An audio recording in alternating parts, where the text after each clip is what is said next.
Welcome to exam तक। आज है 7 अक्टूबर और 7 अक्टूबर 2020 से बनने वाले सभी मोस्ट इंपोर्टेंट करंट अफेयर्स के क्वेश्चन हम लोग इस वीडियो में करने वाले हैं। साथ में मैं आपको हर एक क्वेश्चन के साथ में डिटेल में एक्सप्लेनेशन भी बताऊंगा, जिससे आपको करंट अफेयर्स के साथ साथ स्टैटिक्स जीके काफी ज्यादा इंप्रूव हो जाएगा।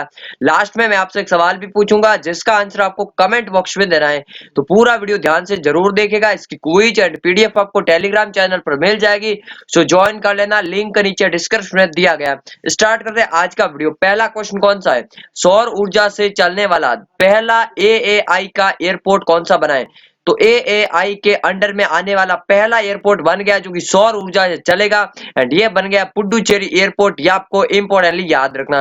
अब एएआई क्या है? तो एयरपोर्ट अथॉरिटी ऑफ इंडिया, ठीक है ना, एयरपोर्ट अथॉरिटी ऑफ इंडिया। इसकी स्थापना कब हुई थी? तो 1995 में इसकी स्थापना हुई थी। नई दिल्ली में इसका हेडक्वार्टर है, एंड इसके अध्यक्ष कौन है? तो अरविंद सिंह जो है वो है प्रेजेंट टाइम में एआई के अध्यक्ष। ये आपको इंपोर्टेंट याद रखना, भारतीय विमानपत्तन प्राधिकरण, ठीक है ना। अब पुडुचेरी एयरपोर्ट जो है टॉप पर है। तो पुडुचेरी की सीएम कौन है? वी नारायण स्वामी जो है वो है यहाँ के सीएम। एंड उपराज्यपाल कौन है? किरण बेदी, जो कि इंडिया की फर्स्ट लेडी आईपीएस ऑफिसर है, किरण बेदी, वो है पुडुचेरी की उपराज्यपाल प्रेजेंट टाइम में। ये आपको इंपोर्टेंटली याद रखना। पुडुचेरी में फ्रेंड्स मैं आपको बता दूं 4 जिले हैं, एंड चारों ही जिले जो अलग अलग स्टेट्स के साथ बने हुए, यानी कि इनके बॉर्डर जो है वो आपस में शेयर नहीं करता है, ठीक है ना। ये भी आपको याद रखना इंपोर्टेंटली। चले नेक्स्ट बात का सेकंड क्वेश्चन की।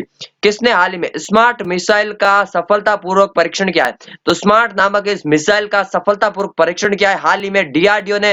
ये आपको इंपोर्टेंटली याद रखना। उड़ीसा से इसका सफलतापूर्वक परीक्षण किया है। अब स्मार्ट क्या है? तो स्मार्ट की फुल फॉर्म आप लोग जान लीजिए, supersonic missile assisted release of torpedo, ठीक है ना। यानी कि जो पनडुब्बी होती है, टॉर्पीडो होते हैं, वहां से भी ये मिसाइल दागी जा सकती है। एंड इसका शॉर्ट फॉर्म है स्मार्ट। ये आपको इंपोर्टेंट याद रखना है। एंड इसके फुल फॉर्म क्या? Supersonic missile assisted release of torpedo, ठीक है ना। अब डीआरडीओ ने इसको लॉन्च किया। डीआरडीओ ने अभी शक्ति मिसाइल भी लॉन्च की थी, वो भी आपको इंपोर्टेंटली याद रखना है। अगर डीआरडीओ की फुल फॉर्म की बात की जाए तो defence research and development organisation है, रक्षा अनुसंधान एवं विकास संगठन। इसका हेडक्वार्टर है नई दिल्ली में। स्थापना हुई थी 1958 में। अध्यक्ष है जी सतीश रेड्डी, जिनका कार्यकाल जो है 2 वर्ष के लिए बढ़ाया गया है, वो भी आपको याद रखना है। डीआरडीओ डे कब मनाया जाता है? तो 1 जनवरी को मनाया जाता है डीआरडीओ डे। ये सभी बातें आपको डीआरडीओ के बारे में ओवरऑल याद रखनी है। चले नेक्स्ट बात का थर्ड क्वेश्चन की। हाल ही में मेडिसिन का नोबेल पुरस्कार, तो अभी नोबेल पुरस्कार मिलने शुरू हो गए 2020 के लिए। एंड पहले जो है मेडिसिन यानी कि चिकित्सा के क्षेत्र में जो है अभी ये पहला पुरस्कार मिला है। Harvey J Alter, Charles M Rice and Michael Houghton, इन तीनों को ये पुरस्कार मिला है, चिकित्सा का नोबेल पुरस्कार 2020। तो इंपॉर्टेंट याद रखना, जब भी पूरी लिस्ट आ जाएगी, क्योंकि 6 क्षेत्रों में दिए जाते हैं अलग अलग, जब सभी को दे दिया जाएगा उसके बाद आपको पूरा अलग से वीडियो बताकर बना देंगे। यहाँ पर जो मैं आपको बता दूं, अमेरिका के Harvey J alter and America के चार्ल्स एम राइस, इसके अलावा इंग्लैंड के माइकल ह्यूटन, तो इन तीनों को ही मिला चिकित्सा के क्षेत्र में। इन्होंने जो हेपेटाइटिस सी के टीके का आविष्कार किया है, एंड इसी कारण से इनको मिला, इन तीनों को ही। ये आपको इंपॉर्टेंट याद रखना है। नोबेल पुरस्कार के बारे में अगर बात की जाए तो 1901 से ये नोबेल पुरस्कार शुरू हुआ। एंड ये पुरस्कार कहां पर दिया जाता है? स्वीडन की राजधानी स्टॉकहोम में ये पुरस्कार दिया जाता है। जबकि शांति का जो पुरस्कार है वो दिया जाता है नॉर्वे की राजधानी ओस्लो में। ये भी आपको इंपॉर्टेंट याद रखना है। अर्थशास्त्र का जो नोबेल पुरस्कार है वो 1968 में शुरू हुआ था। 1969 में पहली बार किसी को दिया गया था। एंड अगर बात की जाए भारत में पिछली बार किसको मिला था, तो अभिजीत बनर्जी को मिला था अर्थशास्त्र के क्षेत्र में भारत में 2019 में। वो आपको इंपॉर्टेंट याद रखना है। एंड नोबेल पुरस्कार जो है 6 अलग अलग क्षेत्रों में दिए जाते हैं। कौन से क्षेत्र है? तो साहित्य, शांति, अर्थशास्त्र, भौतिक, रसायन और चिकित्सा, ये 6 क्षेत्र है जिसमें जो है नोबेल पुरस्कार दिए जाते हैं। ओके, नेक्स्ट बात का चौथे क्वेश्चन की। विश्व अंतरिक्ष सप्ताह कब मनाया जाता है? तो विश्व अंतरिक्ष सप्ताह मनाया जाता है 4 से 10 अक्टूबर के बीच में। ये आपको इंपॉर्टेंट याद रखना है, हर वर्ष मनाया जाता है। अंतरिक्ष की बढ़ती हुई भूमिका के बारे में, सभी लोगों के बारे में जागरूकता फैलाने के लिए अंतरिक्ष में जो है और भी बड़े बड़े जो कार्यक्रम हो रहे हैं साइंटिस्ट के, साइंस के, उनको जो है उनके बारे में लोगों को बताने के लिए ये पूरा सप्ताह मनाया जाता है। विश्व अंतरिक्ष सप्ताह 4 से 10 अक्टूबर के बीच में। ये आपको इंपॉर्टेंट याद रखना। अभी शुरू कब हुआ था? तो 1999 से शुरू हुआ था, हर वर्ष ये मनाया जाता है, ठीक है ना। ये कोई देर नहीं है, ये जो है सप्ताह है पूरा वीक। अब 2020 में इसकी थीम क्या है? तो सैटेलाइट्स इंप्रूव लाइफ, ये है इसकी थीम। सिंपल सी थीम है, सैटेलाइट जो है उन्होंने हमारी लाइफ को इंप्रूव किया डेफिनेटली, तो यही है इसकी थीम, ठीक है ना। फ्रेंड्स, ये जो करंट अफेयर्स के वीडियो होते हैं आपके सभी एग्जाम्स के लिए, Delhi police, SSC, banking, railway, PCS, air force, navy, इन सभी एग्जाम्स के लिए मोस्ट इंपोर्टेंट होते हैं, क्योंकि यहाँ पर आपको करंट अफेयर्स के साथ साथ स्टैटिक्स जीके काफी ज्यादा इंप्रूव होता है। तो डेली करंट अफेयर्स का वीडियो जरूर देखिए एंड वीडियो देखने के लिए चैनल को सब्सक्राइब करके बेल आइकन को दबा दीजिए। चलिए नेक्स्ट बात का पांचवें क्वेश्चन की, किसने हाल ही में कल्पना चावला के नाम पर कार्गो स्पेसक्राफ्ट अंतरिक्ष केंद्र में भेजा है? तो अभी मैं आपको बता दूं, कार्गो स्पेसक्राफ्ट भेजा है अंतरिक्ष केंद्र में, यानी कि अंतरराष्ट्रीय इंटरनेशनल स्पेस सेंटर में भेजा है ये, एंड ये भेजा है कार्गो स्पेसक्राफ्ट नासा ने, एंड इसका नाम क्या रखा है? तो कल्पना चावला के नाम पर ये नाम रखा है। ये आपको इंपोर्टेंट याद रखना है।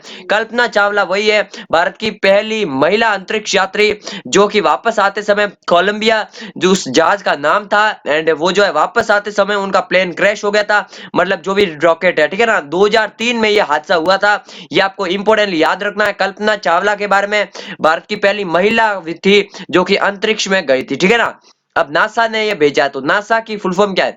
National aeronautics and space administration. Important याद रखना है, अमेरिकन स्पेस एजेंसी है नासा, इसका हेडक्वार्टर है वॉशिंगटन डीसी में। वॉशिंगटन में अगर बात की जाए तो वर्ल्ड बैंक का हेडक्वार्टर भी वॉशिंगटन में, आईएमएफ का हेडक्वार्टर भी वॉशिंगटन में। इसकी स्थापना हुई थी 1958 में, किसकी? नासा की, ठीक है ना। तो ये सभी बातें आपको नासा के बारे में भी इंपोर्टेंटली याद रखना। चले नेक्स्ट बात का छठे क्वेश्चन की, हाल ही में किस राज्य सरकार ने युद्ध प्रदूषण के विरुद्ध अभियान का शुभारंभ किया है? तो अभी जो प्रदूषण से लड़ने, क्योंकि अभी जो आगे सर्दियों का मौसम आ रहा है, दिसंबर जनवरी में आपको पता होगा दिल्ली राज्य में जो है सबसे ज्यादा पॉल्यूशन का प्रॉब्लम रहता है, हर साल ये प्रॉब्लम होती है। तो इससे पहले जो है इस बार दिल्ली सरकार पहले ही जाग चुकी है, अभी जो है ये अभियान शुरू किया युद्ध प्रदूषण के खिलाफ, एंड इसमें जो है पराली वगैरह जो पंजाब हरियाणा के किसान चलाते हैं, इसके अलावा और भी काफी सारे ऐसे स्टेप्स उठाए जाएंगे जिससे इस बार जो है पॉल्यूशन लेवल कम रहे दिल्ली का, ठीक है ना। तो युद्ध प्रदूषण के विरुद्ध जो है ये अभी जो है दिल्ली सरकार ने शुरू किया, ये आपको इंपॉर्टेंट याद रखना। दिल्ली के सीएम कौन है? तो अरविंद केजरीवाल है दिल्ली के सीएम। दिल्ली के उपराज्यपाल कौन है? अनिल बैजल है दिल्ली के उपराज्यपाल। एंड इसके अलावा अगर बात की जाए दिल्ली में विधानसभा की कितनी सीटें है? 70 है विधानसभा की सीटें, 7 है लोकसभा की सीटें एंड 3 है राज्यसभा की सीटें। तो ये सभी आपको दिल्ली के बारे में इंपॉर्टेंटली याद रखना, ठीक है ना। एंड दिल्ली की 7 लोकसभा सीट जो है सातों पर ही बीजेपी का कब्जा है। इसके अलावा जो है यहाँ की असेंबली में आम आदमी पार्टी की सरकार है, ठीक है ना। नेक्स्ट बात का सातवें क्वेश्चन की, हाल ही में मुलायम सिंह यादव का निधन हो गया, वह किस पार्टी से संबंधित थे? तो मुलायम सिंह यादव आपको पता ही होगा समाजवादी पार्टी के संस्थापक में से एक थे। अभी जो संरक्षक थे उनके जो बेटे अखिलेश यादव, वो अभी समाजवादी पार्टी के अध्यक्ष है, एंड उनका हाल ही में निधन हो गया। उत्तर प्रदेश से थे ये, उत्तर प्रदेश के औरैया वगैरह से थे, एंड ये कई बार लोकसभा सांसद भी रह चुके हैं। इसके अलावा उत्तर प्रदेश विधान परिषद के भी सदस्य रह चुके हैं। तो मुलायम सिंह यादव के बारे में आपको इंपॉर्टेंट याद रखना, इनका हाल ही में निधन हो गया। एसपी पार्टी से संबंधित है, यानी कि समाजवादी पार्टी। अगर समाजवादी पार्टी की बात की जाए तो 1992 में इसकी स्थापना की थी समाजवादी पार्टी की, ये आपको इंपॉर्टेंट याद रखना। अभी अध्यक्ष कौन है? तो अखिलेश यादव जो है अभी प्रेजेंट टाइम में समाजवादी पार्टी के अध्यक्ष है।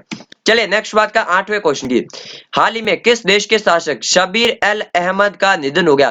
तो शबीर अल अहमद का हाल ही में निधन हो गया है। ये किस देश के शासक थे, या राजा को या प्रधानमंत्री को?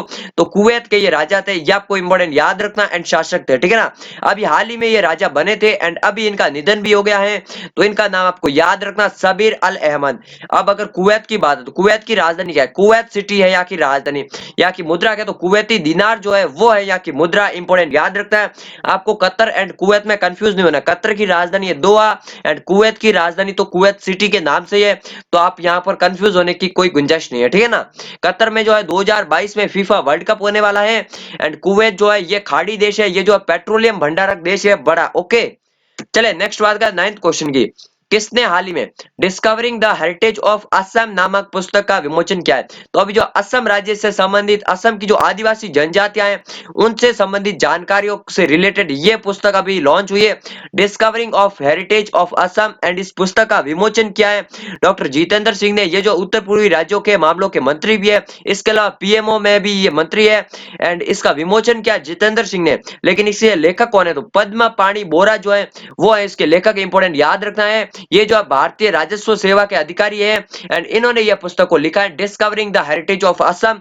असम राज्य से संबंधित काफी सारी डिटेल जो है इस पुस्तक में दी गई है, तो इंपॉर्टेंटली आपको याद रखना है। अभी एक और पुस्तक रिलीज हुई थी ग्रेटिट्यूड ऑफ किचन एंड उस पुस्तक के लेखक थे सेफ है विकास खन्ना, उनका नाम भी आपको इंपॉर्टेंटली याद रखना है। इसके अलावा डिसेंट ऑफ वॉइस जो बुक थी उसकी लेखक है रोमिला थापर, ये जो बुक्स है ये हाल ही में लिखी गई है। ओके, चले नेक्स्ट बात का आज के लास्ट क्वेश्चन की और 10वें क्वेश्चन की। किसने हाल ही में अंतरराष्ट्रीय ऑनलाइन शूटिंग चैंपियनशिप जीती है? तो अभी अंतरराष्ट्रीय ऑनलाइन शूटिंग चैंपियनशिप ये अभी किसने जीती है? तो ये जीती है विष्णु शिवराज पांड्या ने, इनका नाम आपको याद रखना है। 16 वर्ष के हैं ये विष्णु शिवराज जैन ने एंड इन्होंने जो है 10 मीटर एयर राइफल में ये शूटिंग जीती है। ऑनलाइन शूटिंग चैंपियनशिप हुई थी एंड विष्णु शिवराज पांड्यन इंडिया के हैं, इन्होंने ये जीता है। सेकंड नंबर पर रहे थे फ्रांस के, तो ये भी आपको इंपॉर्टेंटली याद रखना। चलिए अब मैं आपको कल के सवाल का आंसर देता हूं, आज का क्वेश्चन पूछता हूं। कल मैंने क्वेश्चन पूछा था हाल ही में भारत और किस देश के बीच में बोंगो सागर नौसैनिक युद्धाभ्यास हुआ?